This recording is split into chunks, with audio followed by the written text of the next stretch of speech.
सवेरा था। गांव में हल्की ठंडी हवा चल रही थी। रवि कई साल बाद अपने गांव लौटा था। शहर की भाग दौड़ से थका हुआ बस कुछ सुकून चाहता था। घर पहुंचा तो आंगन में भाभी काजल चूल्हे पर चाय बना रही थी।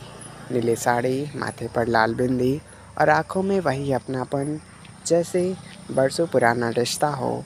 भाभी ने मुस्कुराते हुए कहा, आ गए देवर जी। शहर की हवा में अब भी वही अकड़ है या कुछ सलीका सीख आए हो? रवि ने हंसते हुए जवाब दिया, भाभी, शहर में बहुत कुछ सिखाया है, पर आपकी चाय जैसी मिठास कहीं नहीं मिली।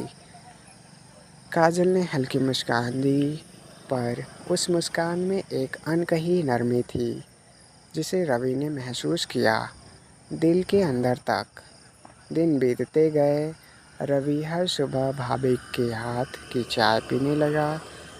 चाय के साथ कुछ बातें, कुछ हंसी और कुछ ऐसी खामोशियाँ जो शब्दों से ज़्यादा कह जाती थी। एक दिन काजल ने पूछा, रवि, शहर में कोई मिली नहीं? रवि मुस्कुराया, मिली तो बहुत, पर किसी की मुस्कान में वो सुकून नहीं जो आपकी चाय में है।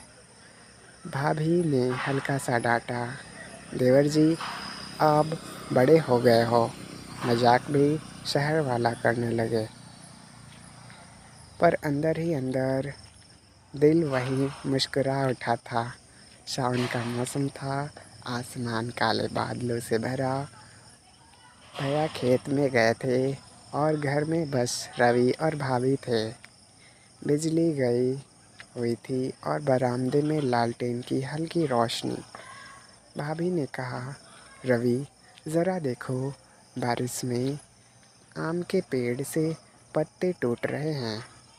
रवि पास जाकर बोला, भाभी, कभी कभी कुछ चीज़ें टूटने के बाद भी खूबसूरत लगती हैं, जैसे यादें।